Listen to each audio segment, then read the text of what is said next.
Welcome to Girl in the Gov, the podcast, where our goal is to make politics more accessible and less intimidating. The show features an interview with an expert in the political field, walking us through the many cues we have about politics, civics, government, and more. By providing civic education in the places we are, on our phones, and in the language we speak. And yes, we know we say like a lot.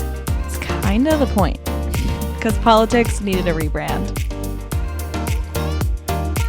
Woo! Early in the morning for me, but I'm honestly got a decent amount of energy, just given the world we're living in at the moment. How are you feeling? Exhausted and puffy. That is how I'm feeling. Because we know that I am kind of an insomniac, but more than that, like election nights to me are kind of like my Super Bowl. Mm-hmm. And I can't, putting myself to sleep. Like, I think I went to sleep at like 2:33, something like that. And I had to force myself You to went go to bed bed earlier than Brian. I saw Brian was up. I know, it was at 3:30. Or probably later. And then I saw that he woke up at a normal hour too. And then was like walking around. I was like, sir. Yeah. And he was like so chipper. I was like, either you are putting the face on right now or like when filming or not. But look, I'm not even in a bad mood. I'm just tired. Oh. Do you see how puffy my face is? Puff. You look great. Puff master. But what I will say is that we were right. Oh, we were right. Yeah, that young voters were going to fucking turn out. Yeah. Yeah. We were. And then also, all of those pundits don't know what the fuck they're talking about. Oh, and no. You guys. We do. We do. And again, things are still up in the air at this moment. Republicans could take the House and the Senate. But what we do know is that it was nowhere near what polls were saying, what pundits were saying. And we said that the other day in Top Stories. Yeah. Go listen. And we were just ranting about how, per usual, these pundits and polls are underestimating, undervaluing, and writing off young people and women. Totally. And thinking that taking a fundamental right away from half of the population isn't enough to change historical trends of what midterms do or whatever it is, whatever the status quo of what these pundits expect to happen. Doesn't it seem obvious that taking away a fundamental right of half the population wouldn't change things? And it's just such an ode to how people don't listen to women. They don't listen to women's pain. They don't listen to women's concerns. And we fucking showed them. And again, there's still things to be seen here. But I think on so many levels, because they're even watching this coverage throughout the night. There were, first of all, so many moments of surprise to people that shouldn't have been surprised, in my opinion. But not just that. It was still the conversation of the polling was talking about inflation and the economy. And I was like, and I'm not saying that those aren't important issues or those aren't issues on someone's list, but even then the polling they're referring to, they're like, well, abortion was then the second issue. I'm like, well, if you came to Girl on the Gov and you looked at us doing our own mini polling, which I know is different, whatever, but still sample size. It's asking what is the most important issue to you this election cycle? 90% of those answers, which we had pages and pages of, abortion and climate change. But also, it's just about entering these spaces where young people are. Get onto social media and use it as a new polling tool because, I feel it even sometimes, with my parents are being, what do you think is going to happen? I'm like, well, I'm in these spaces where young people are, and it's looking really good because of the energy that we're seeing in the spaces where young people are, and they need to reinvent. They need to, just reinvent the way that they do this research, and it's just so frustrating. And the other thing, just in the coverage last night, wrong. Yeah, and in the coverage last night, all the analysts and the way that they literally said the youth vote maybe 4 total times, right? And my dad also said that Van Jones said it on CNN, so I was like, okay, tick, we'll add that to the list. Right. Fox News also said it, by the way, and said the youth vote did this. But all the analysts, at least when we were both watching MSNBC, were talking about this is Trump. Trump's messaging isn't getting through. It's not as powerful as we thought, which is also true, which is I've also been saying forever. But it's not the core of it. It's not the core of it. And they're still finding all these other reasons for why this is happening. And it's like, it's right in front of your fucking face. You know what? Like, some of the number one proof to that is, in my head, I mean, there's so much of it, but the number one thing is these abortion ballot propositions. You have right now, some MSNBC called it, but I've seen some others saying that they're still calculating. But with Kentucky and Montana, which both had a right, but like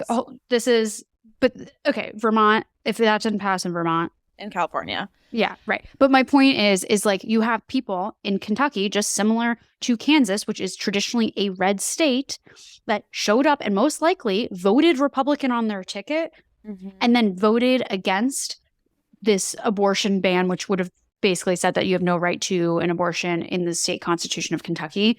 Right. And Montana's is like more nuanced. Vermont, California, Michigan. Which was huge, Michigan. Right. Shout out to Michigan for fucking, we've been, covering this. We covered their, how they got this on the ballot. We have an episode about it. Go listen. But they passed it. It's fucking epic. Kentucky and Montana. Yeah. 5 different states. They all pass. Other historic wins we have on here, we just want to shout out. Yes. We have so many historic wins. There are actually, this is, guys, tip of the iceberg. I literally did say this, and top stories too, that no matter what happened in terms of like House versus Senate, etc., we are going to see some really amazing strides for candidates and have some amazing people in office. And I stand by that. Anyways, some of these historic wins. Maura Healey was elected as the first out openly lesbian governor of Massachusetts. Wes Moore elected as the first Black governor of Maryland. Like, okay. We have our first congresswoman in Vermont, which is also wild because Vermont, like, it just, the math wasn't mathing, but we're happy that the math finally mathed. Regardless, as we were saying, voters defended abortion rights in all of the states with the relevant ballot measures. So, hello. Maryland legalized weed. D.C. closed the minimum wage loophole. Our friend Jeff Jackson won his congressional seat in North Carolina. Spanberger and Wexton held their seats, which the Republicans were eyeing 3 congressional seats in Virginia, and they only won 1. So, sorry. Our friend Wiley Nickel also beat Bo Hines, who's a Madison Cawthorn wannabe, in North Carolina. So he is going to Congress, guys. We also have Maxwell Frost, who is going to Congress in Florida. We'll talk about Florida more in a second. Literally makes me want to cry. Like, that is so fucking cool. We have a Gen Z 25-year-old going to Congress. Huge. Beyond huge. Okay, let's talk about Florida for a hot second. And this is some regurgitated talking points a little bit, but I also do really think it's interesting. And definitely resonated. Where they're blanking who it was, but one of the MSNBC pundits was saying how, like, this red wave, not red wave, but specific to Florida, we'll give that a red wave. Everything else is not a red wave. But in that context, like, it makes a lot of sense because, one, the Democrats are typically pretty disorganized there, which also cue our Ken Russell episode. Go listen to that. But in addition to that, the people that have been moving to Florida in the last few years since the pandemic are red voters. Yep. Like, they're moving to Florida because of the particular tax breaks. They're moving to Florida because of lack of, like, exactly, for the politics, the no mask restrictions during COVID, things like that. And so it's their red base is only it's only getting bigger, period. So I do think from an investment standpoint, the Dems need to get real serious about the fact that, like, the fight's still a fight, but, like, the investment at this point should not be made until they reorganize from the base and ground up. And what we mean by that is you need to be having and recruiting candidates at the school board level, city council level, at the state legislature level, and bringing these people up. Because if you look at some of the North Carolina candidates that won for congressional seats, well, guess what? They were in the state house first. That's the recruiting, and that is the Republican success in Florida, is that they do that. Totally.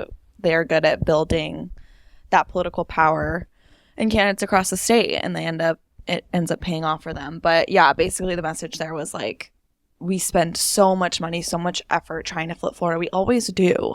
But there are so many states that are shifting and that are so winnable and so flippable, aka North Carolina. Yeah. And they don't put the money there, and Sherry Beasley barely loses, and that would have been a huge pickup. Whereas, like, Florida literally ended up being a state, like Texas, crazy, that just immediately was called when results came out. Like there wasn't even a minute to be like, right maybe. now in the count, and I'm a fan of Charlie Chris. We've had him on the show, still get to know his background, whatever, listen to that episode.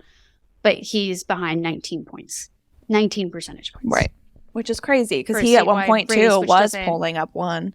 But like, yeah, it's just interesting. But speaking of Ron DeSantis, we do go on. I know. Because we have so much to say. We have so much to say in so little time. So I'm just trying to, we'll break this down probably next week in top stories. We'll do a full run through. But we just like, so many feels. We have a full like document full of notes. It's fine. Trump and his run for the White House. It's not looking good for him at this point. Last week he was ready to announce. He basically did announce and was expecting all of these candidates that he endorsed. We've talked about it all year, how his hands have been in all of these races, endorsing people. And it's been the real test of the Republican Party being like, are these Trump candidates going to win? Is the Trump messaging going to win? And it clearly has not, which is something we have also been saying nonstop of like, this base isn't as big and as powerful as people think they are. And they're Republicans need to grow some fucking balls and start standing up against the MAGA vibes. With that aside, we don't know if Trump's going to run. Knowing his ego, he probably still will. But anyways, his Trump said on DeSantis, I saw this. There's a quote. He said, this is Trump on DeSantis. If he did run, I will tell you things about him that will not be flattering. I know more about him than anybody other than perhaps his wife, who is really running his campaign. So he's like just preparing for a bloodbath. But again, this is also just interesting because he is also going to be in a criminal investigation most likely for the next year or two. It's just going to be interesting to see what happens. But again, if I could bet on anybody with all the odds stacked against him and everybody telling him, don't run, he'll run. He'll do it. He doesn't and take it's just going to be an interesting Republican primary, I'll tell you that. But that is true. I also, sorry to shift away from Trump, but I want to make like not a proclamation, but like a bit of like a positive, an excitement. So looking at like some of these spreads at like some of these races, obviously the numbers are still coming in even for races that have been called. But like some of these states that have been so red in the past, the numbers are a lot closer for blue candidates than I could ever even imagine. And like Arkansas, great example of that. I've been looking at the returns between Chris Jones and Sarah Huckabee Sanders, who to me is a horror show. But regardless, this race, while he did not win, like I can't believe how many votes he did get. These spreads aren't that crazy, and I think that young voters turning out this next like 2024 and 2026 and all these elections to come, we're gonna see some states that you would never even expect to be blue turn blue or purple. About to fucking lose. Is she really? I know 93% reported, and he's up 50.6 to 49.4. I mean, hey, still a toss up. But listen, that's crazy. So it's just like, it's true. Like, keep the faith. Because this is one of the things I wanted to get to of that is, like, first of all, as young voters, we've seen, and young women voters, what change we can make with this election thus far. Those spreads are a good example of that. And that's called building power. That's building change. Mm-hmm. Like Maddie always says, like I always say, politics is a long game. It's not a short game. Do not lose the faith. We had some DMs last night from some peeps I haven't seen peeps in a decade, but anyways, in some red states feeling really discouraged. And I just want to say, like, do not lose the faith. We have to keep going. We have to keep fighting. We have so much work to do, and it's possible. There are places where this is possible. It is so unreal. Like looking at some of these numbers, it really is. What's crazy is that literally all the odds stacked against Democrats, and the numbers, like we've said, have been so impressive. There's going to be some upsets, which were totally unexpected. But regardless of that, the races that Republicans are still winning and still holding came so close, and nobody expected that. And again, that's because of young people. That's because of women. And that, again, cannot be slept on. But the other thing is that, first of all, we know midterms, historically, the president's party does shitty. We are proving that wrong. That's huge. That's only happened like twice in the history of this country. One of them was like right after 9/11, which is like makes sense. Those are the type of times we're living in. And the other thing is gerrymandering. The gerrymandering that happened this year was enough to completely give Democrats this red wave that they needed.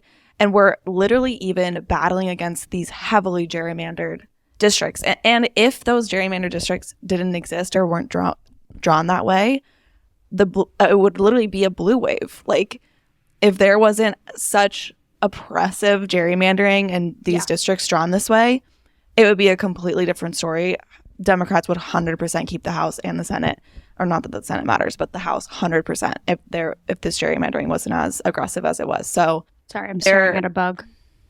Yeah, but Republicans wouldn't even be a slight favorite to win the House control if they weren't able to gerrymander the way that they did. So that's a huge. To that point, that's why some of these spreads with these governor's races in red states are closer than you could ever think. Mm-hmm. And I'm not like, it's because statewide races aren't impacted by gerrymandering necessarily. Like, they might be impacted therefore by voter turnout because people feel so disenfranchised and then therefore don't turn out, realizing they can have an impact. But statewide races don't have that impact. And it goes to show that those races, those are more bellwether than the actual district races because they're so gerrymandered. It's not a real representation of like how people in that state actually feel. Yeah. Well, I think we need to get into this episode given the time. We have, again, a lot of results to still get. So there will be tons more post-election talk, and the top stories episode of next week will be all about that for sure. We might even bring a special guest in if we can, but let's introduce our guest for today. Yes. We are super, guys, so first of all, we recorded this episode a few weeks ago and we were waiting to release it specifically today because this amazing person is all about the news and covering what's going on. So we're like, okay, you guys are going to listen to this episode and then you are going to go over to Under the Desk News and tune in, get that election 401 coverage and also just general political news, other news and whatnot. So our friend V Spehar is the TikTok news anchor of Under the Desk News and also podcast host of Be Interesting with V Spehar. So obviously in the news. Mm-hmm. And also V was just at the White House twice. Yep. So we talk about that. We talk about social media and how that has changed, how we learn about things, also how we activate in the world of politics. We talk about literally everything under the sun in terms of the crossover between politics, social media, and news. So we're going to get into it. Without further ado, here's V. You are the host of Under the Desk News, which, first of all, one of my favorite accounts on TikTok. Big fans. Second of all, it's one of those funny things where it's a compliment of my comfort creator like niche, if you will, and then also at the same time like one where I get a lot of information. And the people gotta know, like, how did this get started for you? What was the inspiration? Also, of course, why are we under a desk? I mean, tell us this story. Yeah, so Under the Desk News, I do the news every single night at 7 p.m. Sometimes I'll slack off on Saturdays and Sundays if I think the news has been particularly horrible during the week and people need a little break. But the idea is to take what happened in that day. I think, cable news or even newspapers, they're telling you a longer story about like what happened, what it means, who all the players are. There's a lot of detail there. My goal with Under the Desk News is to just make you conversational so that you could participate if you overhear something at work or if you're at a dinner table with your friends and family and you want to know what's going on. Mm-hmm. And I tend to focus on what happened, not what's going to happen, not what might happen, not what happened 4 weeks ago. And so I think people really like it because it's a good, fast check-in. It's accurate. I'm particular about the stuff that I select being things that you probably haven't heard 15 times already that day. Mm-hmm. And I always try to throw people something that no one else maybe knows yet. So something about something cool that happened in science or with an animal or international, because the goal, again, is just to make you conversational and more interesting and hopefully spark some curiosity. If you hear something you like, to be like, wait a minute, I want to learn more about that. Mm-hmm, totally. Well, can you tell us a little bit more about this like brand too that you built around it of being under the desk? Like what is the premise there?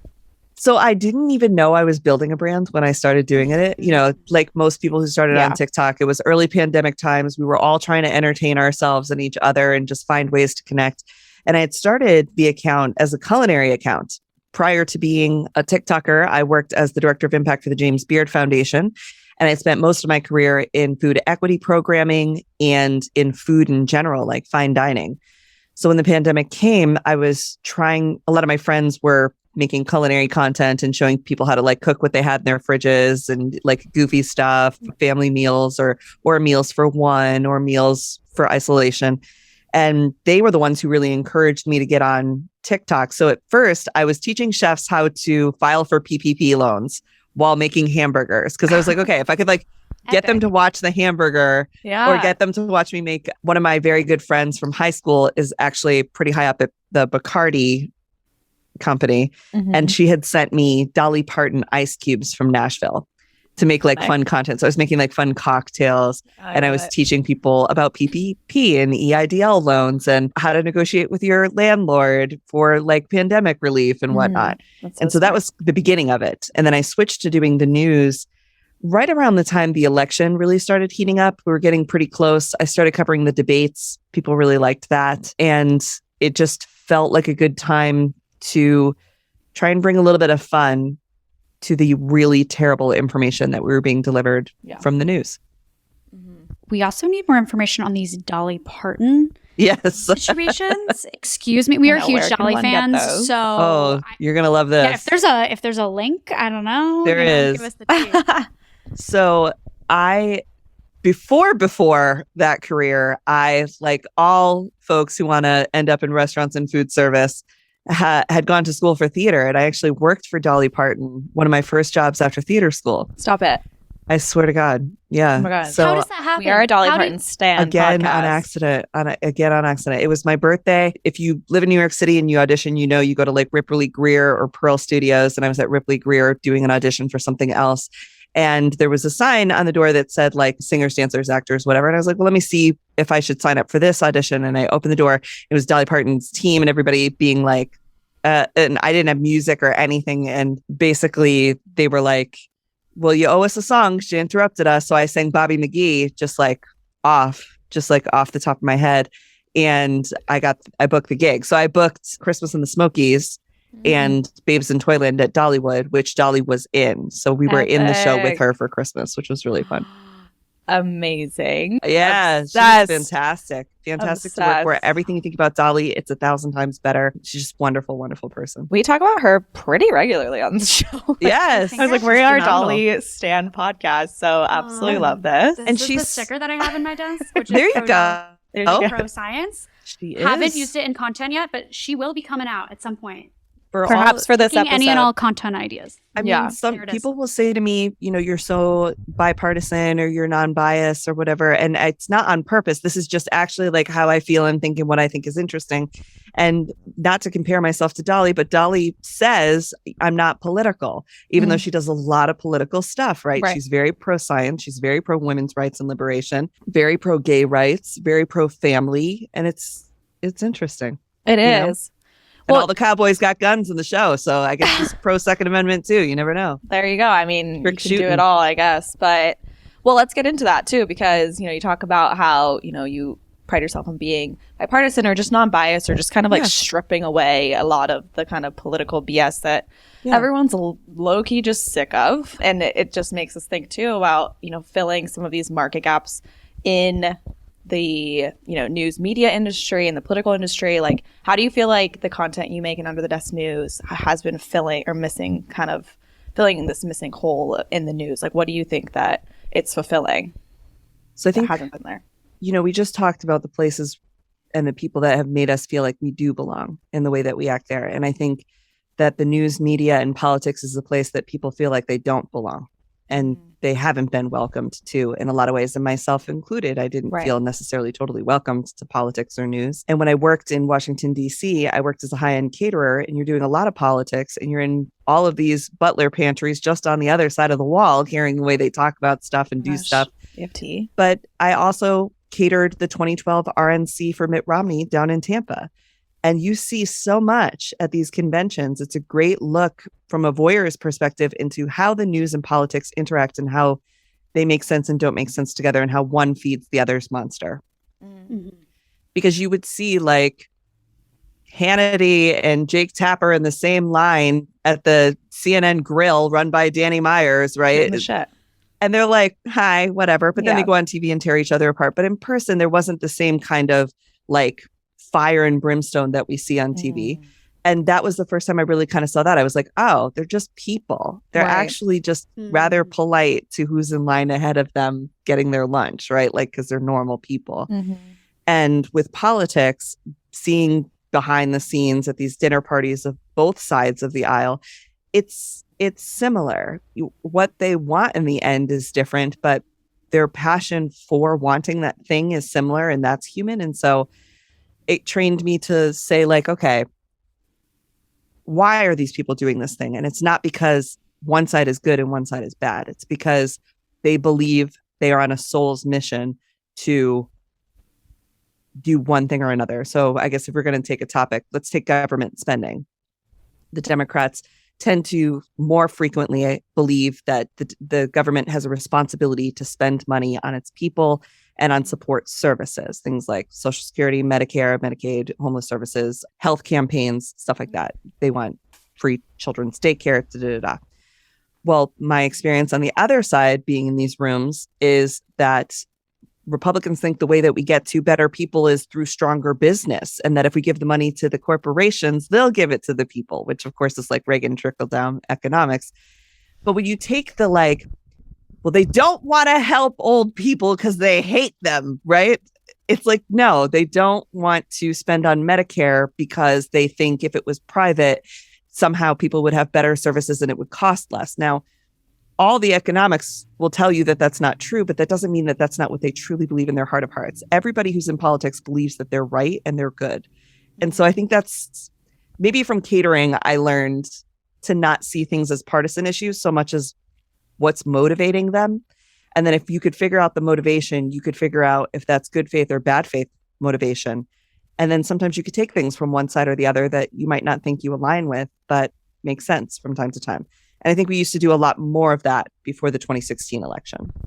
Yeah, well, that's actually brings up like a good question about like authenticity and how politicians, how news media, talking heads essentially represent themselves. Like from that experience, do you feel like people are pretty much like who they are in, how they present themselves in public? Or do you feel like there's a lot of smoke and mirrors? Like, did you see a lot of like sort of two sides of the coin with certain people? Or, I don't know what happens in these kitchens, but like now, I mean, sign me up because I am a gossip and I am a sleuth. So sign me up. But nonetheless, like, do you feel like it was like one of those situations where really like people are just representing themselves in two totally different ways, or they don't believe what they're saying, or it's the opposite. They really are super connected to the value that they put out there. So going back again to 2012 to talk about the Republicans for a minute, because I think that this is the side that folks are going to think I'm not on or something, right? So I'm in the kitchen and we don't have a server for one of the buffets. Okay. And so I'm going to like jump in as the event designer because you have to do everything when you're an event designer. Right. So you have to. So I'm going to go serve. And at that time, governor of Georgia did not want me to be on this like visual side of this party. And it was like, I look now. And Rick Perry, like, body checked him and was like, well, if you're not going to eat, I am. I don't care who's serving it. And do you want to see my boots? They have 9/11 on them. And I was like, okay, Mr. Perry, like, and he was really funny. And I felt like he stuck up for me in this like moment of where he didn't have to. I mean, and so I think some things like that you see from people when they're in a social experience that's not it's not in the house, right, on TV for politicking. And there are some people who are just as bad as you think they are. Mm-hmm. There were parties that I did for different foundations. I'm sure we can guess them. I don't want to give them in case I'm still in some NDAs I don't know about.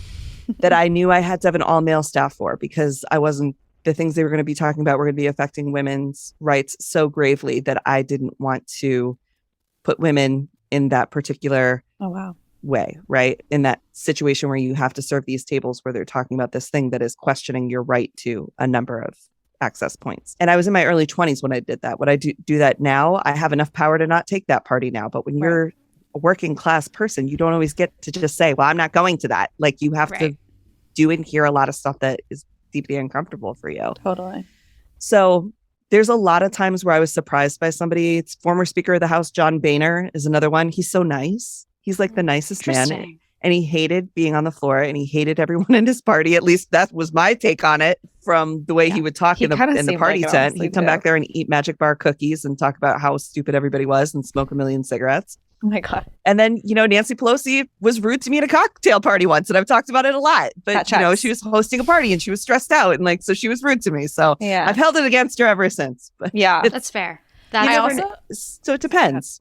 Mm-hmm. I also am just curious too. I mean, it's interesting also to look at the time difference too, and how 2012, such a different political environment even than it is now. And I'm, wonder what the behind the scenes are like now these days, because it's also like, I feel like back to your point about, traditional Republican values versus traditional Democratic values and how people really want those things in their heart of hearts. And I'm like, I personally, looking at it, feel like that's maybe changed these days. And it's all this kind of political game. And I'm just so curious what the environment is now if you were to step into those spaces, if it's, the same kind of dynamics. Well, who changed it is Newt Gingrich. Newt Gingrich, and if we're going to look at where we are now, we do have to look at where we were 10 years ago, because that was really such a pivotal turning point going into, Barack Obama's second term, the right before that. Newt Gingrich really pioneered this idea of non-compromise, of hard no, of if they're for it, I'm just against it. I won't even hear it. Right. And at the time had the power to kind of put this idea of obstruction at all costs forward. And then you saw that kind of followed up with the Tea Party stuff and the early Ted Cruzing. And a lot of people were thought that was annoying. And they were like, that's not actually how we want to be. That's not going to get us anywhere we want to go. And that's why Newt didn't get voted in after a while anymore. But then that kind of got reaffirmed with Trump. Then it got reaffirmed because the Tea Party convinced the establishment Republicans that the Tea Party was actually speaking for the vocal minority, the vocal majority or silent majority. That's a Tea Party thing where they were convincing people that, it might not seem like that's what everybody wants, but that's what our polls say. And that's what everybody wants, is this really hard line, extremely theocratic, non-compromising, bordering on hateful, us versus them stuff. And, they had just lost the election. Mitt Romney did lose to Obama. So they thought, well, shit, maybe we didn't do the right messaging. Maybe we didn't, rally people up enough because we lost. And my look, if you want, from the butler's pantry, is Barack Obama did a great job in his first term. He was the incumbent president. The odds were in his favor and he had deserved that favor. He had done a lot of really great stuff. The country was recovering from recession. There was just a lot behind him that made him a really compelling candidate. And if Mitt Romney had waited another 4 years, maybe he would have won, but nobody was going to beat Barack truly across the board. And people knew that. But this more extremist side of the party was able to say, no, you lost because you weren't listening to the silent majority. And now it's a little bit messed up. And then, of course, came Trump after that. And Right. That's interesting. Yeah, and that also proved to them that it worked, right? Because he won when they went more extreme.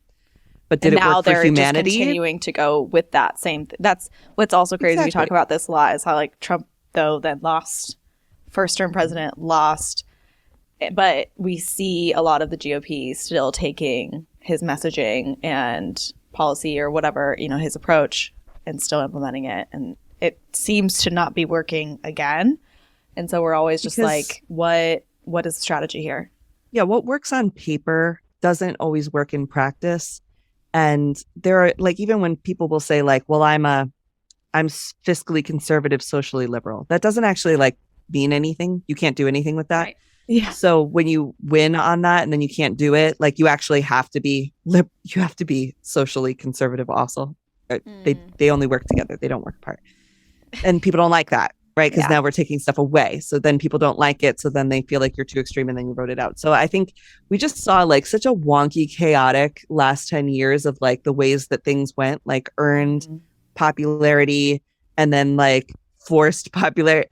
I mean, having Hillary, could be a whole podcast. Was Hillary the right candidate? Was it the right time? Was it that, was there too much trouble? If it was a different candidate, would that have changed things? I can tell you, because again, catering, Trump did not think he was going to win that night. There wasn't like a lot planned for a win necessarily. And it wasn't even necessarily about winning. It was about the movement, right? It was about starting this sort of like discourse and chaos. It wasn't about winning. Hillary definitely did think she was going to win. I'm very glad that that got handled as well as it did. And she wasn't at the Javits Center when those results came in, with that stage, with the podium right at DC and the white, and would have been such a beautiful moment for any woman who would have been elected, her politics aside. But I think it's just been like a weird time, because it was like, it feels like directionless in a lot of ways. And I think that's a great opportunity for young politicians. And it's been a great opportunity for young news folks and pundits on TikTok and whatnot to say, like, y'all don't actually you're not giving me, what you're talking about. You're not giving me direction here. Yeah. So we're going to start a new direction, or we're going to start our own channels. And with the democratization of the internet and the ability to communicate, we can kind of step outside of, what has been legacy boomer politics and say, like, okay, you know what, actually, this generation has a much higher sense of emotional intelligence. They are more firsthand involved in seeing the effects of climate change. We haven't had that patriotic moment like we did for 9/11 for this generation. So they're not as driven by like, we got to do it for the troops, right? They're all those things that worked before. That's so true. They don't exist anymore. Yeah. So I think that's why we're seeing such a separation of legacy and new. And I think new is smoke and legacy in a lot of ways, just because 100%. It just makes more sense. It's more common sense. Yeah. So I kind of have. I was going to say, moral of this story is also give political caterers, uplift voices of political caterers in DC. I mean, you want to? I'm going to write a book someday. I'm going to call it The Dish. Amazing. Or because catering. Comma catering, because that could also be a second podcast. It'd be great. Like the catering tell-out. There's so much to even talk about. I can tell you so much stuff about the 2012 RNC and all the goofy stuff we did as caterers to like. Tampa's the stripper capital of the United States. You know this, right? Like Tampa is renowned internationally for their gentlemen's clubs. And that was one of the big concerns that we had to mitigate, for the RNC was like, well, the party of family values can't be caught outside Mons Venus. Oh my gosh. Wait, I want to hear all the tea. Of deceased that I am at that. And that's going to be a processor. Like I'm going to, like that's the next 24 hours is going to be me thinking of like jokes and more questions all about that. Oh, it was a great time. Yeah. Oh Plus, Mitt Romney was the candidate. I mean, he was a Mormon. Like, there was so much wholesomeness we had to build in. Like, right. Yeah. Oh my gosh. This is just, oh my God. Well, okay. Moving back to social media and sort of where we've gone with politics in the last 10 years. And I feel like social media has done a lot of different things, right? Like, if you look at some of the Trumpisms, even, the Tea Party, some of what has moved that ahead and made that more mainstream is social media, right? Like the access to information has increased, which I think has changed our political landscape in a lot of ways, because people just have not just more access to information, but they're being bombarded by a lot of different algorithms and a lot of different things, which can be a real plus and can be a real negative depending on what it is and whatnot. So I'm curious as to like your take on how social media has like moved the political direction, and like also too where you think that might go from like this juncture, because I feel like we've almost hit this plateau, might not be like the right word, but an area in which we understand that social media is taking a big role. Because I don't think like even 5 years ago people were really talking about or having an understanding that social media and politics, this cross section, was going to have huge implications. And now that we know, I'm curious how that might evolve things, or what your POV on that is. There was I think in the last 5 years, to your point exactly, there were not celebrity politicians the way that there are now. And there were not celebrity newscasters the way that there are now, right? Like everybody knew Barbara Walters because she had a big story. Or maybe if you were really newsy, you knew about Bob Woodward and what he was doing down at the Washington Post, if you were really into it. But they weren't mainstream figures. I mean, Barbara Walters, of course, was, but like Bob Woodward or any of those folks. And now that's like how you that is the social clout. It's different. It's not necessarily always based on your body of courageous work or on your legacy of legislation. It's based on your follow count in some ways, your platform. And so when the social clout changes from what you've done in action to how well you perform, you're going to get a lot more performers. And those people have a different goal in mind, right? Their goal is different. Their motivation is different than maybe what the traditional public servant was or the traditional journalist was, right? And what I think is interesting about that is the legacy politicians do not want to accept that some of their celebrity young politicians on both sides are stealing their power or potentially gaining power because they want to believe that everything, like you see this with Joe Biden, right? Everything's still a gentleman's Senate. It's still 1980 and we're best pals with John McCain, my guy across the aisle, right? This gentleman's handshake thing, this like good old, we have our differences, but it's always for America. It's always for the betterment of the people, right? And that's not necessarily other people's motivations right now. That's not their motivation, some of them. And then on the news side, I get a lot of people are like, well, you're an influencer. I'm like, I have never sold anything in my whole life. I've sold crab cakes, but I never sold makeup or anything on the internet. That's influencing. I may be an influential person, but so is anybody, who does a lot of these different things. And I think we see legacy media really looking at social media now that companies have identified that they can get just as much bang for their buck, let's say investing in having Under the Desk News come do something as they could getting that spot, an advertisement on the Today Show or something. Or nightly news. Yeah. And it's less expensive and it's more authentic. And I think the rise of the citizen journalist is a threat to legacy media. That said, legacy media is the cornerstone of importance when it comes to democracy. Right. So while someone like me maybe has a really public face and people will recognize me, the work that the reporters at the LA Times are doing on the ground, like Erin Logan in particular, I'm thinking of, you might not recognize her, but her work is what is forwarding democracy because she has access. She's brave. She's educated. She knows how to write and follow a story. And she's not beholden to a sponsor or something or to followers or to donations to continue her work. It's funded by the LA Times, and the work she does is so incredible. So I think once legacy media and new media can learn that they have to work together because one relies on the other, we'll go a lot further. But right now there is definitely a question out there and a fight. What is a journalism? Mm-hmm. Totally. Well, and I think I can't remember who we were talking to about this, but the fact of with legacy media, those bits, whether it's an article or it's, a clip from a protest or whatever it is, that is used by TikTokers and other new media.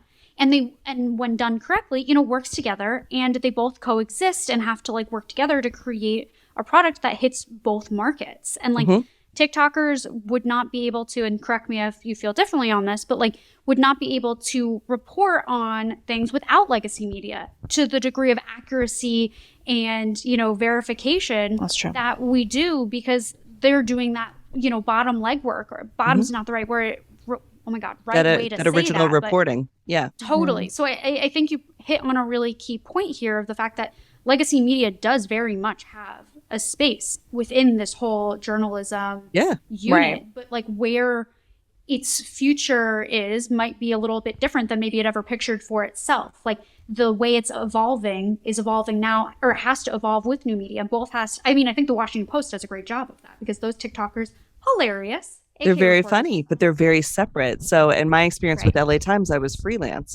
So I wasn't included in a lot of things that created a lot of just confusion and just silliness because of legacy media's kind of stiff arm to new media. It's okay, yeah, I want you, I understand this, but we're the Writers Guild and we're journalists and you're not. And I'm then fuck me, right? Then I'm not. Then fine. I'll take my TikTok and I'll go talk to my friends by myself, and that's fine. And that's okay. And so there's a little bit of a back and forth like that, and I have to say I had a wonderful time at the LA Times. It was an incredible education and just where newspapers are at, and so many people there do get it.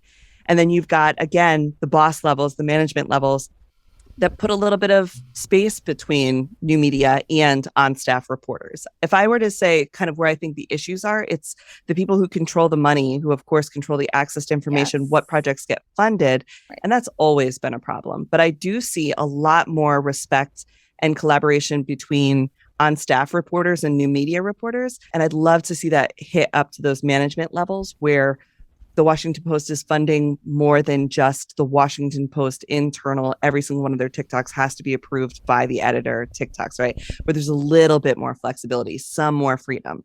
Mm-hmm. And as far as TikTok reporting goes, there are folks who do original reporting on TikTok who are incredible. And then there are folks who, do the pundit thing, where they will put up a screenshot of either a newspaper or a clip, or they'll say, hey, watch this, and they'll come back and talk about it. And I think we have to differentiate even what that is, because that's a whole other skill. To be a pundit is a different skill. And that's not reporting. Right. That's comments. So, and both are so powerful and necessary. But it's a little bit more Wild West out here. It is. It's but crazy. People like it. So it really is going to come down to, it used to be like what sells papers, right? Now it's like what gets views. And likes it's TikTok and a lot. Comments and shares and all the things. But we were talking before this a little bit, right, about Iran and how kind of both of our For You pages and algorithms are kind of filled with TikToks about this and people reporting on it, commenting on it, all the things. And it tends to happen when any kind of big news story breaks. And something we get asked a lot, Sam and I, is basically how do you vet social media news and how do you make sure that it's accurate? And we always kind of talk about too how Instagram and TikTok are so vastly different. And how Instagram, you can follow the Washington Post and that's what comes up on your For You page or your feed. Oh my God, too many terms, social media terms. But then on TikTok, you are being fed people who you might not follow, have never seen before. So how do you know that person shares valid information? It's just kind of, like you said, a wild, wild west situation. And we always get asked, how do you vet that? How do you know that this is accurate information? What are the tips to kind of critically think and be able to consume news on TikTok? Because a lot of people do find that's the best way that they like to consume their news. And I think that's great. But a lot of times you still have to be able to know, what's accurate, what's not, what should I listen to? What should I dig deeper into? What do you think are some good tips for people? So here's my biggest red flags when it comes to vetting a news source anywhere, but online in particular. If the video begins with, they don't want you to know this, or you won't see this anywhere else, or no one is talking about this. Somebody was talking about it because you heard it somewhere. That's one. Facts. Oh my God. So that's one. Two, there are people, and I've seen this a little bit more. You have to, okay, so coming from culinary, in the kitchen, we have this idea that you're only as good as your last service. So I could be the greatest chef tonight, but if my service tomorrow sucks, I suck. And my reviews are going to reflect that. And I take that same thing with me to the news. There may be people that you start off with who you really trust, who are doing really great work. And maybe they're just bringing you great articles. They're great aggregators of information, and they're really good at putting it in front of you in a way that's digestible and fun. And then something happens and you're like, wait, they were off on that one. You should be checking every single day. Every single day, people should cross-check and see what I say. Right. All right, so I heard on Under the Desk this happened. Let me go check it out. Let me see if I could verify it different ways.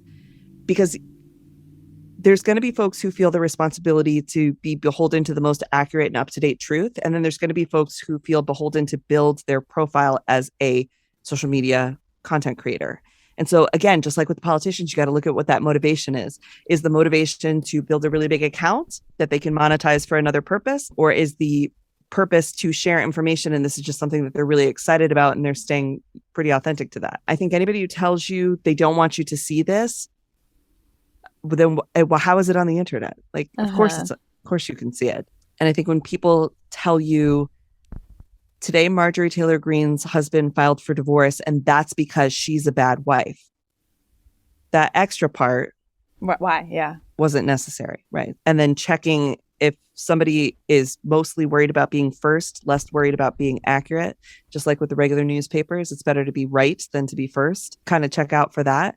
But I would also look at somebody's account and say, how much do they show up other places? Because with my TikTok, I comment on other people's stuff. I'm an active user of TikTok as a consumer of the media, in addition to a performer of the media. I don't know what I would call it. Look for that. Is somebody just coming over here to try and just like throw something up, but they're not really a part of the community? Then why would you trust them?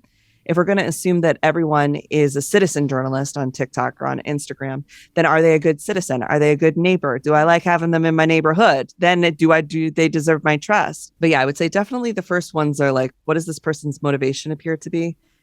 And are they giving a ton of opinion as fact? And I think that's easier than people want to make it out to be. Yeah. Because we also love when people confirm our bias, and I do too. Like, I freaking love when people are hella opinionated about something I believe. You're like, I'm like, too, yeah, that's what I think too. And like, I don't check it because I like the way it made me feel to hear it. So, you know. Yeah. But I think a good tip on TikTok too that we always talk about is, I think it's fair to say that you need to do that work, that kind of like extra vetting and research when it's someone you don't follow and it's on your For You page. Like, totally. Because I think there is a degree of like, if you see it on TikTok and it's like a source you already follow and you trust and you know that like they present accurate information, then like you can consume that and like feel good about it. But I think if you're on your For You page and you see something and it's someone you've never seen before, like definitely do that extra kind of due diligence to make sure. But it's all just such an interesting. I also don't think I think people are afraid that they don't know how to find the information or that it's going to be hard to read, because there's been a lot of work put into making people feel like they're dumb so that they're easier to control and so that we can tell them what this means, right? And that is not necessary. The bills that I read from, the Supreme Court opinions, like just skip the first paragraph. It's all the flowery language and get right to it. And they usually have it bullet pointed. So what I've tried to do on this channel, and so many other TikTokers do too, that's so great, is give people how to find the original information. And I think that's really where we're going to make a big difference, is don't be afraid to go look it up. And we've told people, oh, would you Google it? Yeah, Google's the most powerful search engine out there, and they have the strictest standards for removing misinformation. And they have the highest stakes for that. So, you know, kind of get into it and learn how to read for media literacy. I think it's so fun to be smart and to be taught how to be smart. Like, do that all day and check people originally. Yeah. Some stuff people say, I'm like, I'm just willing to accept that as fact because it's not that big a deal. And some stuff I'm like, okay, the pullout of Afghanistan, let me actually look and see if I can find out who authorized that and why they authorized that, right? Like, it's a little more serious. Mm-hmm. Totally. I was also going to say too, it's so interesting because, you know, you look at TikTok and everyone, you know, is happy to critique TikTok and, you know, news coming from TikTok. But it's like, if you go watch CNN, what's behind that? What's behind the messaging and the shit that they say on CNN? A lot of money. A lot more money over there, too. A lot of money and a lot of shit. Like, everything's so crafted on these kind of bigger, you know, conglomerate news channels. And if that's what you think is better than TikTok, it's like each has their pros and cons, right? But like, think about that, what we've been watching for decades now, like CNN, MSNBC, Fox, like they have their own motives and they put out news that is very calculated and for certain reasons, usually money. Yeah, and the 24-hour news cycle has really destroyed our curiosity in so many ways, because it's the same thing over and over and over and over and over and over and over to fill a 24-hour news cycle and to have all these different shows. And it's like, sometimes we don't need to talk about something that much. Sometimes we've gotten people too far away from it, or they're all deciding to rally around the same topic, which is also why I think TikTok is great, because it's like you can follow somebody and you're going to get a more unique. It's like bringing the local news back, even when we're talking about national issues. Yeah. If I'm following somebody like Kelly Kraut in Northwest or Arkansas, who's running for lieutenant governor, she's telling me how Roe v. Wade's overturning is affecting her right now, and I'm learning from her. Whereas like on a major news channel, maybe I'm hearing from Jake Tapper about how the Roe v. Wade is affecting Kelly Kraut in Northwest Arkansas. Right. And sometimes, sure, they have like first person narratives and whatnot, but oftentimes those are very edited and cut. It's quick. You don't feel it as much. You don't connect as much. So yeah, but yeah, everyone's credibility should be questioned every single day. Absolutely. Period. And if I'm wrong and I've been wrong, then I'm wrong. And then I'm like, you know what? We have new information that is more up to date and more accurate. And here's where we are now. I think if you're maliciously wrong, to build a profile, you'll get caught at that at some point and you'll lose your account. Everybody does. That's just the way that it works. That does handle itself in a lot of ways. Yeah. Granted, damage has been done sometimes by the time it gets handled, but it gets handled. But if you're getting checked every day, you're just building more and more credibility and more trust, and people do learn that they can relax when they're watching you. Totally. And I want to just like flag one point on the access to information like bills and, you know, honestly, some of the summaries and whatnot. And like we have this segment that we started on our Instagram called Back on Our Bill Shit. So good. When there's like a big headline and there's obviously, you know, bill behind it, we go and find the bill, we find the summary, if the summary is available yet. Sometimes it takes them a few days if a bill's just introduced, whatever. We make sure like people have access to it right there. But I think one of the things that we've seen actually from like the press communications team is sort of an error or a lapse in providing that information to constituents as well. Because there is definitely a TikTok or two I've made out of just absolute frustration at like 1 a.m. being like, I cannot find the bill summary for this XYZ bill because the information, it's not that it's not there. It's just that they have represented it to the press by nicknaming it 10 different things. You can't find the number. They don't put the press release out in the right mechanism, or then they put the press release out and they don't link back to the bill. And I think there is a need to change on the communications end of things as well. We always talk about that, of course, to like ad nauseum. But I would love to see that evolve and then therefore see what the impact on social media and all these news channels is once that like sort of catches up. And so that's really just my 2 cents and slight rant. And if anyone works in politics that's listening to the show, for the love of God, please link your freaking bill in the press releases before I lose my mind. Great. Well, we got to move on to this little White House scenario, which also deals with press and press briefings, because you took a little trip to the White House, and we got to hear about it. Yes. So wee trip. I have been to the White House once before, inside the actual White House, not there for like a 8th grade tour or something. But this time we were invited to a briefing on the Inflation Reduction Act. And I'd been fighting to get briefing access for like a year now, because why wouldn't people who have earned it get it? Like, why wouldn't I have a huge channel? Like, not to humble brag, but like I have a huge, I have 1.5 million people come every single day to listen to the news. That's my average viewer per day. I have 2.7 million followers or whatever, but 1.5 million. That is right up there. When we did the bit with the Today Show, they were like, how many people come a day? And like, it rivals what media and legacy news networks get. So I was like, look, man, at this point, I've real proved it. Like, how do we get included in this? Do you want the LA Times to vouch for me? Like, what do I need to do so that we can get access to this information? Because the press briefings that you see on TV, they serve a certain purpose, but they are theater in a lot of ways. Absolutely. Not for any fault of the administration, but the way that the press pool has responded to these, again, is like, it's exhausting. And so I'm like, can we just please get the briefings from the White House communications director? Just when you're typing in everybody else's email, just go ahead and type mine in too, or whatever. Just add it in.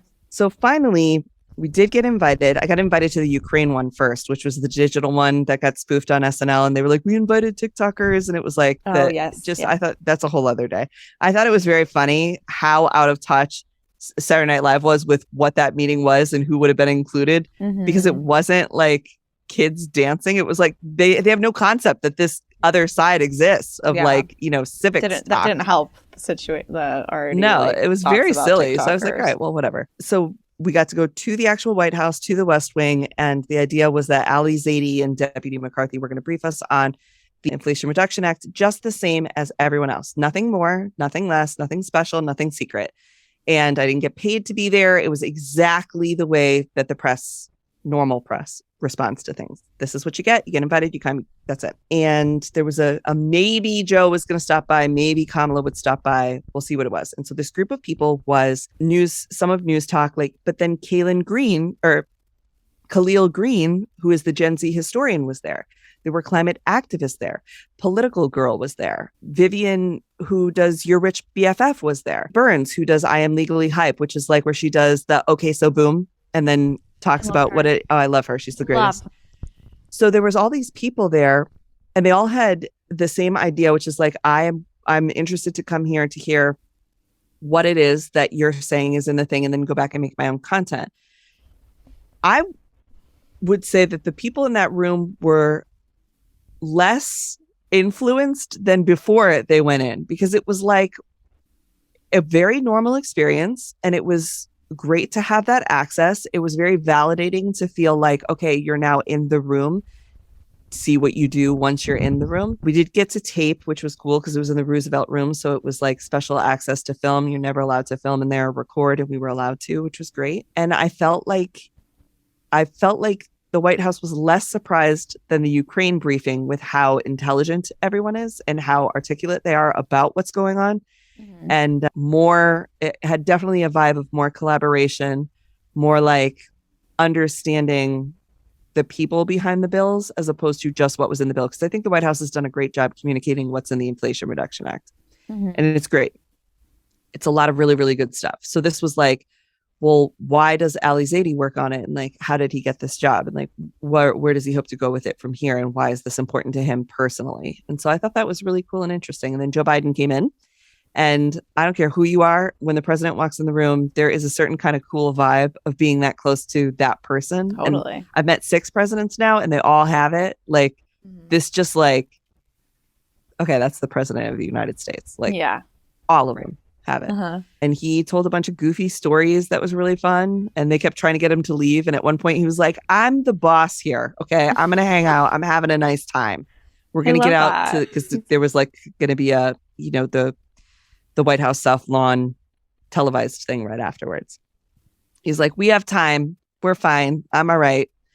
And he told a story about when he became a senator at 29 and how power was handed to him at 29 and the way that the former governor had really walked him through it, and the way that he called him Joey, and it just made him think of his dad and how proud he was. And I think that he thought that the people in the room were going to be like, what a great story, President Biden. And they were like, yeah, so I'm actually 29 also, and wondering when our generation will be seeing that power baton passed on. And I thought that was like iconic. But that was the vibe in the room. People were like, I'm here to shoot my shot, man. I'm impressed. I'm humbled. I'm overwhelmed by just being in the White House. But at the same time, I came here to do a job, and that was to get answers. And at the same time, it's about damn time. Yeah, it's about damn time. And Can you also explain too the difference between like what you went to and then like the normal like press briefings where like that, the CNN reporters go to and they all raise their hands? Like, is that something that, TikTok reporters or social media reporters can start to like enter those spaces too? Like, where are we with some of that? No. So there's only so many spaces allotted by the press corps, and those are managed by the White House Correspondents Association. Okay.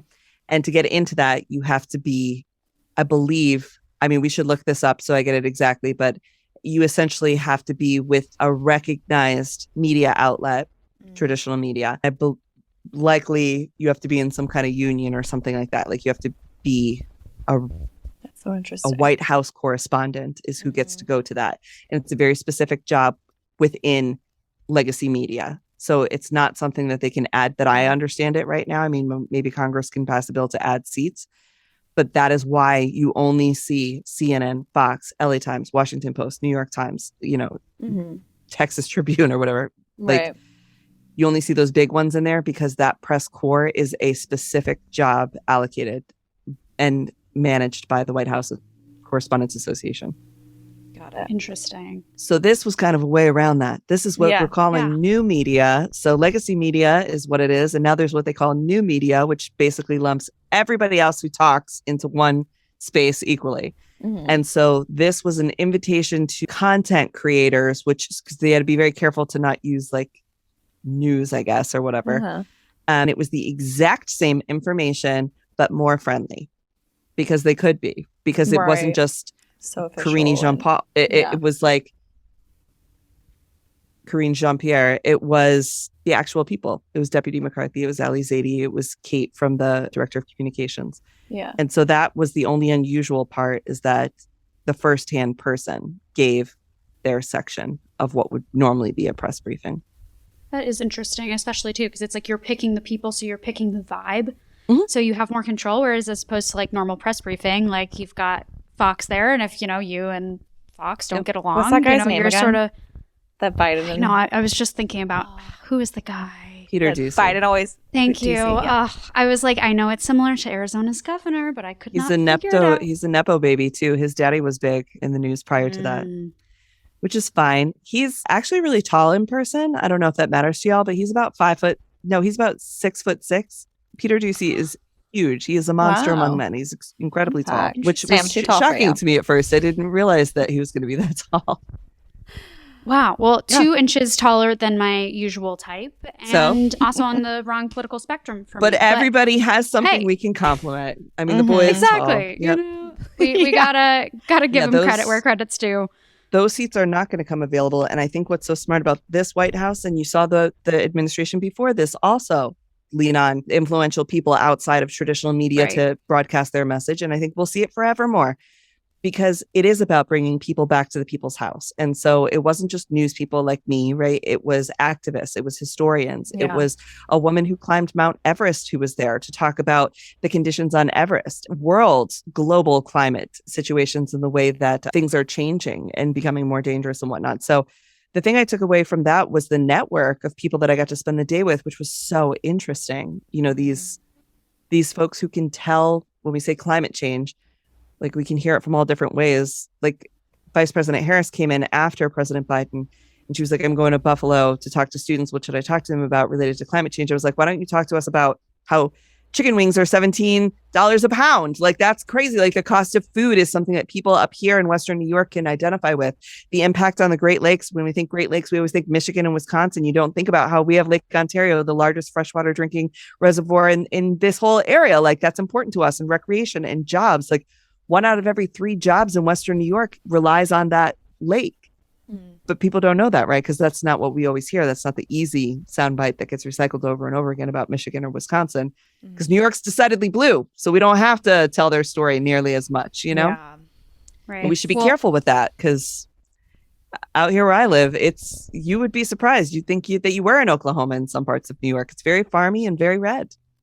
Totally. Yeah. Anytime I've driven upstate, I'm always like, interesting. Am I in Kansas? It's like I that, feel a little Wizard of Oz vibe, but it's, hey, every state is more diverse than I think people like to give them credit for. So we could do a whole episode on that. Yeah, absolutely. Sure. But one thing that I want to talk about within this evolving media sphere is podcasts. Obviously, we're on a podcast right now. We were on your podcast last week. And a part of that group of people were some podcasters too. And sort of the idea that podcasters and content creators are getting lumped. And sometimes I honestly do think there's an end where you kind of have to do both, because you have to do a podcast, you have to market yourself. Therefore, you become a content creator, whether you even planned on it or not. Yep. But it's interesting that those two are getting sort of lumped together, because then you see like the New York Times having The Daily, all these other podcasts that are off of traditional media. So I'm curious, like, what the deal is with that. Like, why podcasts are almost getting put in this segmented other echelon. And I think to give like another additional tangent story to this, like something we see a lot is like the way that we get pitched sometimes can be totally off, and not, this is a no hate situation, but like a scenario where like you guys I really feel like people don't really understand podcasts yet. Like I just feel like there's so much confusion around it, and I'm just curious, like your experience there on the ground, like how you felt like the perception was around podcasts, how you think that might change or not. I just give the podcasts. So I think podcasts are a hard thing for people to place, because they're like, is it radio? Is it not radio? Is it radio? And so that's what I see a lot in this case, is like, if we think about the rise of podcasts, it really, in a lot of ways, was introduced to mainstream America through the show Serial, which was only 10 years ago. And so I think that's part of why true crime podcasting had its first big rise and is so popular, because that was the first genre that really went to the average person to follow this idea of serial narrative. And that reminded them of maybe Orson Welles and serial narrative on the radio, or maybe NPR. Once we got into the more educational ones, they were like, oh, it's like NPR. Or just like hearing ghost stories. Or just like hearing ghost stories. Yeah. Scary ghost stories. Exactly. Storytelling. So I think what is difficult and interesting about podcasts is they are so hard to make, and they are so hard to do well. And people treat them like, can I come on your podcast and talk to just talk about nothing. And I'm like, so much planning goes into Yep. podcasting, months, weeks, and preparation. So I think because it's still this new-ish thing that reminds people of an old thing, but is not the old thing, it's put in new media, right? Because Sharon McMahon from the Sharon Says So podcast was huge following on her government podcast. Love Sharon. And she's there with the lady who climbed Everest and me from TikTok, right? So I think it's this idea of new media and legacy media just trying to put things in a box that they're afraid of or that they don't have access to or that they think could dilute their power or their money. And it's just going to happen anyway. Like it's adapt or die. That's the way that it's always been. And so I think podcasting is so very cool and so very dangerous in some ways, right? Because you see politicians that have podcasts now. And me knowing how much work goes into this, I'm like, that just doesn't seem like it should be allowed. I always should think not about be that. allowed. Like, right. Please, A propaganda Ted Cruz. channel. Please, Ted Cruz. Every single week I see if I'm above Ted Cruz, and I am. And so I just keep it going. But yeah, like how the hell's Ted Cruz got time to do a podcast, man? I'm telling you, it takes hours. It's a full-time job to do the podcast. Even if you have a team of writers, and if you have a team of writers and producers, then you're producing propaganda as a politician because you're not creating your own original thought, right? That's scary. I don't know, man. I love podcasts. I love listening to them. I love the way that podcasts can both educate and inform, but they're mostly to keep you company. And I think that there's such power in being alone with someone in their ears when you're doing your podcast. And that's what the like goal of Be Interesting was like, I was doing great on TikTok. I wanted to have something that I could anchor into if I decided that, TikTok is a very fragile platform. You have to diversify your life. You can't just rely on that being it forever. Yeah. And I wanted to have this place that I could create that same atmosphere that we have being under the desk of being alone and it being a safe place to learn. And I thought more than starting a YouTube channel or something like that, starting a podcast was the same vibe. We're alone together, me and thousands of people all the time. And I think that's just so cool. When you're washing your dishes or you're like driving in your car or you don't want to be alone because you have to go in Michael's craft store to pick up something for your new hyperfixation. Yeah. Like you're not alone. I'm there with you. Sammy's there with you. Maddie's there with you, depending on who you have on.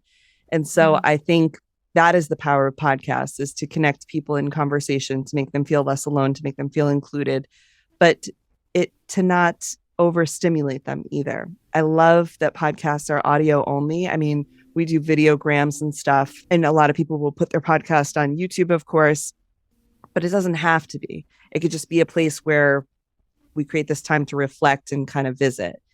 And going back to the kitchen again, I used to listen to a lot of books on audio when I would be like prepping food. We just don't give ourselves as a society a ton of time to be alone with our thoughts. And so if we can find a friend to be alone with our thoughts on the podcast with, I think there's such power in that. But I definitely think it's something that someone who looks at all content as something to maximize the monetizing of and maximize the message of and like build, like you're not going to get that intimacy that the most successful podcasts value. I've never thought about it like that. I love that so much. Well, to wrap up, can you give us a little bit more about your podcast, what you provide in it, as well as plugging any and all social medias and where people can find you? We want to hear about all of it. Thank you, friends. So you can find me on TikTok and Instagram at Under the Desk News. My Twitter is my full Christian name, Vitus Spehar, because I don't know. I just was like, I had to shorten Under the Desk News. And so I was like, well, I'll just go with my whole name. And then the podcast is found wherever you get your podcasts. It's called Be Interesting. We publish twice a week, Tuesdays and Fridays. Tuesday episodes, it's me and you and the headlines. If you listen to the first 15 minutes, there are a lot of headlines that I cannot give the necessary minimal amount of information on.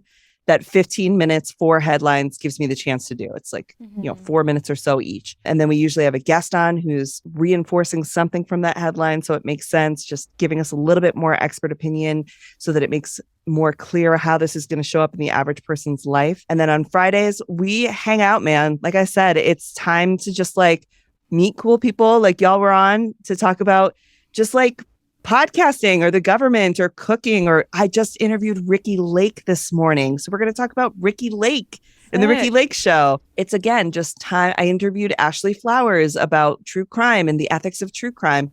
It's a place to kind of like, I'm lucky that I get access to people because of the platform that I built that we wouldn't otherwise get access to. So it's kind of like an all night sleepover. If we got the boy we really liked phone number, we could like just call him all night. Like, it's like that vibe. It's like, I got Ricky Lake's phone number and we're going to call her. Like, that's the vibe of Fridays. Like, we're going to hang out and we're going to talk and just sort of relax and give ourselves some space to realize that the world is really incredible. And there are so many great people in it. And we should meet them and focus on them a little bit more. And I think that'll sort of trickle down into the way that we manage our government and the way that we manage ourselves as it relates to community, because that's what it's about, right? Mm-hmm. So that's what the podcast tries to do. Absolutely obsessed. Small goals. We are absolutely honored to be included in there. Goals. Yeah, Ricky, and hang out. I do want to ask one last question before we go. And that is, what is your favorite thing to make? Okay, hot dogs and macaroni and cheese.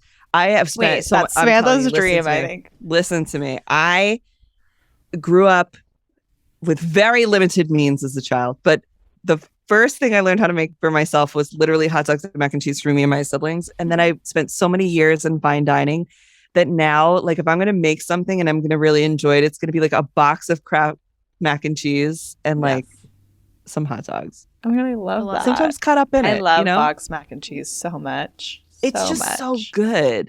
Feeding your inner child. That's what you're doing. It's just you and your little bowl having a nice time. Yeah.